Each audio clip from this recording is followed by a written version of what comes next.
আজকে ঘুম থেকে উঠলাম সকাল 6টায়, বিকজ আজকে আমার স্কুল আছে। তাই ঘুম থেকে ওঠার পরে ফ্রেশ হয়ে রেডি হয়ে নিলাম স্কুলে যাওয়ার জন্য। আমার হাতে সময় মাত্র 30 মিনিট, সো যা করার এর ভিতরেই শেষ করব। বাকি ছিল জুতাটা, এটাও পরে নিলাম। So now I am ready, but আমার বেডটা রেডি না, তাই ওকেও একটু রেডি করলাম। আর এখন হলো আমার ব্রেকফাস্টের টাইম, তাই ব্রেকফাস্ট বানানোর জন্য কিচেনে চলে আসলাম।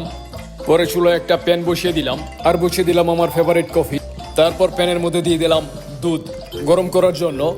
তারপর দুধের ভিতরে অ্যাড করে দিলাম কিছু ড্রাই ফ্রুট, এর মধ্যে আছে কিছু বাদাম অ্যান্ড কিশমিশ। আর ফ্রিজে রাখা ছিল কেক, তাই এটাও বের করে নিলাম, আর একটা ব্যানানা। আর এদিক দিয়ে আমাদের দুধও গরম হয়ে গেল, তাই অ্যাড করে দিলাম কিছু ওটস।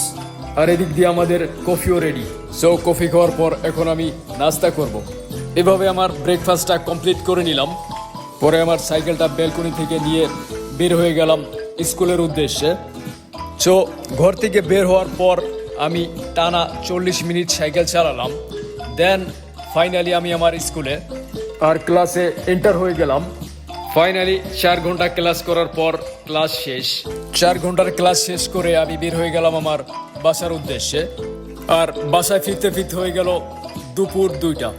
আর বাসায় আসার পর 30 মিনিট রেস্ট করার পর দেখি আমার কাজে যাওয়ার সময় হয়ে গেছে, তাই কাজে যাওয়ার জন্য রেডি হয়ে নিলাম। সো কাজে যাওয়ার আগে একটা ফেভারিট কফি তো অবশ্যই। সো আজকে এখানেই শেষ, দেখা হবে আবার অন্য কোনো আরেকটা ভিডিওতে। লাইক, কমেন্ট অ্যান্ড শেয়ার করে আমার সাথেই থাকবেন।